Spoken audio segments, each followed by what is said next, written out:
Watch this video and see if you can notice anything strange. It's the women. Something is different. When you go out and you see women on the street, you probably will have noticed this as well. Women don't wear dresses anymore. They don't even wear skirts. Something has happened. And this is not just about fashion. There is a deeper significance because both genders can wear jeans, but only women can wear skirts. Women used to dress up to enhance and show off their femininity, accentuating how they are different to men. Now, there seems to be a movement of women who are intentionally dressing down, trying to hide their softness. It sucks. Deep down, they know that men love femininity. But of course, to be a good feminist, you can't do things to please men. Here's an attractive woman with two different outfits. In one outfit, she is a person. In the other outfit, she is a woman. As a man, I know which one I prefer. When you see a woman in a dress, it's beautiful, right? There's a gentleness, an innocence, a sort of playful openness that's very pleasing. A woman in a dress is delightful, but that pleasant sensation that I'm feeling, that's what so many modern women don't want you to have, because that would be giving their power away to the male gaze. Fight the patriarchy. We know that men want us to be soft and feminine and beautiful, so that's what we're going to destroy. I'm going to kill that part of me, and that'll teach those men a lesson to admire me for my femininity. How dare they? This might sound crazy, but seriously, women who are seen to be trying too hard to cater to male preferences, they are seen as traitors to the cause. Just in case y'all wanted more proof that females be lying in those comment sections. So first, look at this. Look at these comments. Ready for this? Oh yeah, I love the confidence. Beautiful. Love this. Yes, for the confidence. I like your outfit. And then a girl whose body they're probably jealous of. What is this, girly? Guys, I don't think she's joking.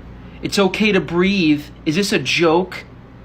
Yeah. Unbelievable. And this is not just about being thin or wearing dresses, women rebelling against that by like shaving their head and getting tattoos. This goes beyond appearance. You also see this with female behavior, with women like getting drunk and yelling, swearing, being obnoxious, sleeping around. There are just some women who seem to get this masochistic pleasure out of destroying the part of them that they know that men admire. They want to murder that which men value most, their purity, their innocence. Maybe it's a self-esteem thing, like maybe modern women just don't think they can live up to the expectations of being this feminine woman who's admired. She knows she's no angel and she doesn't want to deal with the pressure, and so she just acts like this. Sort of a I'll reject you before you reject me kind of thing. Traditionally, women who were getting married would wear a veil. It symbolized virginity and modesty, showing that the woman was unspoiled, not just sexually, but spiritually. It's a gorgeous piece of fashion. The veil acted like a sort of sacred curtain, hiding something holy until a righteous man comes along who is worthy of her. And it is he who gets to lift the veil and be rewarded with the treasure of her femininity. Now, only 14% of brides choose to wear a veil. And I think it's because the majority of them would feel like frauds. They're not chaste, they're not pure, they're hardened feminists who think that power as a woman comes from acting aggressive like a man. As a generation, modern women are just completely lost. Or maybe it's by design. Maybe this is how society is destroyed. When women stop valuing their own purity, there's an increase in hookup culture, which means more single mothers, there's less respect from men to women, which means they're less likely to commit or even be interested in dating. And so birth rates collapse and men lose interest in contributing to society because the reward that they were working for, the love of a good, pure woman, that doesn't exist anymore. And so what's the motivation? Seeing women revel in their own corruption hurts men deeply. They feel that pain and it makes them angry. Why are you doing this? Why does it have to be this way? But I would argue that underneath that anger is grief. Men across the West share this feeling of just deep, deep grief. Like how you would feel if you lost some valuable treasure. And that's what female purity and innocence is for men. Like biologically, men feel like it is their role to protect women, to do whatever they can to preserve her innocence. When men go off to war, they see unspeakable horrors. But when they return to civilian life, they often don't talk about it with their wives and girlfriends. Not because sharing with them wouldn't help, unloading some of that burden, but because they want to protect the woman's innocence. They don't want her to know what he's been through. They don't want her to know that the world is that dark. And he can stomach the cruelty that he experienced and the suffering that he witnessed. He's motivated to soldier on, knowing that while he's over there on the battlefield, he is protecting something valuable at home. Her purity. He does not want to spoil that. And it doesn't have to be as extreme as war. Across the globe, you see this pattern reenacted of men not wanting to share the stress of their lives with the women. Financial worries, the challenges of their job. They don't want to weigh her down with all of that because they love seeing the world through the eyes of their female partner. Loving, optimistic, and hopeful. Men need that. We love the feminine. Not because we want to be women, but because after dealing with the stress of the world, it is refreshing and restful to relax in the presence of unspoiled femininity. It's beautiful. We love female purity. We worship it. We see it as so valuable. So to watch women put on this public display of mutilating their own innocence hurts men at the core. Watching it, his protective instinct is just shattered. He wanted a feminine, unspoiled woman to inspire him to go out there and to be heroic, to struggle, to suffer, to create, to build, to fight if necessary, knowing in his heart that what he was doing was worthwhile because it was protecting something pure. But sadly, this masculine instinct is easily corrupted, and this is what's created the Captain Save-A-Ho phenomenon. There are many men who mourn the corrupt state of the world. They want to heal the earth, fix our society, make it pure again, but they end up playing out that psychodrama in relationships with corrupted women. A sex worker, a misandrist, a single mother whose baby daddy is a lowlife. He dates her thinking that he's a hero who is saving this innocent woman from the darkness, but he has made a very dangerous miscalculation because she is not a victim of circumstances. Her feminine purity was not destroyed by bad luck. No, it's way sadder than that. It was a choice that she made. My favorite thing about being super innocent looking is that no one guesses that I'm a little slut.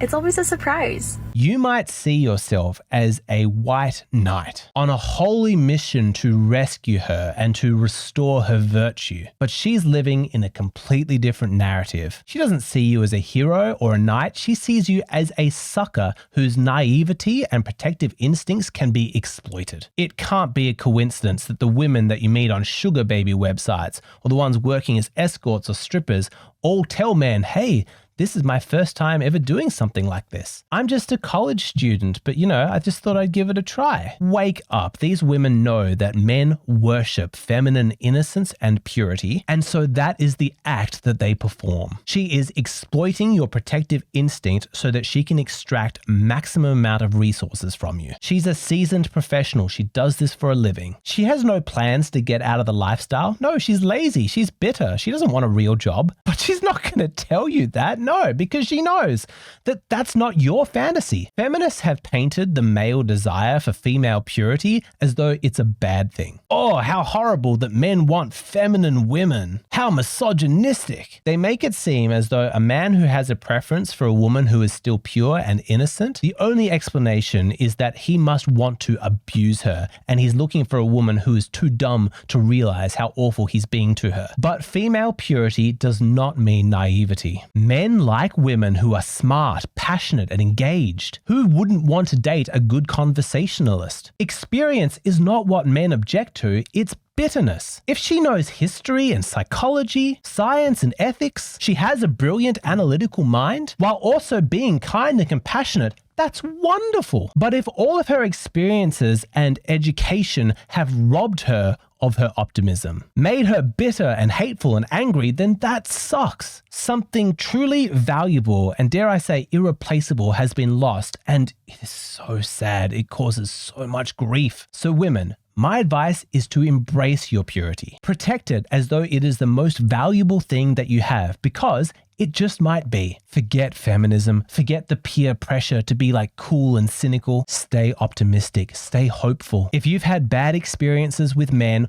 or your father was a jerk, I am sorry. That sucks. Some guys are dickheads. I'm never going to deny that. But destroying your own innocence is not a good plan for revenge. You're not hurting him, you're hurting yourself. And you are harming the potential that you have to attract the sort of guy that you will want to be with in the future. When you are in a dark place, I want you to picture him, a good guy, a hero, somebody who is worth saving your purity for. Because if you keep your mind on your scumbag ex or your abusive father, then you just let those terrible guys win and you allow their mistreatment of you to define your life. I want to go deeper on this topic. I want to explore more reasons why men value purity. Emotionally, sexually, evolutionarily. I didn't want to get dragged down in the details of this video, but I absolutely want to cover this because I've had many consultations with guys who don't understand their own fascination with female purity. I want to demystify that and really give you that explanation. So that's what I'm going to spend the rest of this video doing. If you want to keep watching this video, then come on over to Patreon. You've watched a bunch of my videos. You must be curious at this point. What's his Patreon like? I'm biased, but I'm telling you, it's good. It really takes things to a new depth. So give it a try. Come on over to my Patreon. That's where you're going to find the full-length versions of all of my videos. What I post here on YouTube, these are just the shortened, abridged versions. The full-length versions are available on Patreon.